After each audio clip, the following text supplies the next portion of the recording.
नमस्कार मैत्रिणींनो, आजच्या थोडक्यात पण महत्त्वाचं या भागामध्ये मी तुम्हाला फ्राईड राईसविषयी 2 महत्त्वाच्या टिप्स सांगणार आहे।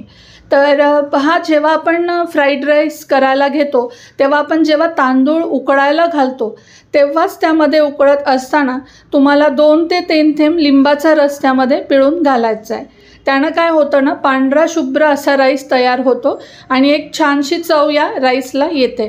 त्यानंतर जेव्हा आपण तांदूळ पाण्यातनं नितळून घेतो तेव्हा तो रूम टेम्परेचरला आल्यानंतर तुम्हाला डीप फ्रीजरमध्ये किमान 15 ते 20 मिनिटं त्याला ठेवून द्यायचं आहे।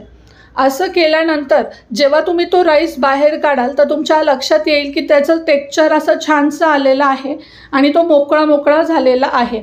यानं काय होतं ना, तांदळाचे कण राईस करत असताना तुटत नाही आणि तुमचा जो राईस आहे तो गिचका होत नाही, तो प्रॉपर असा मोकळा होतो।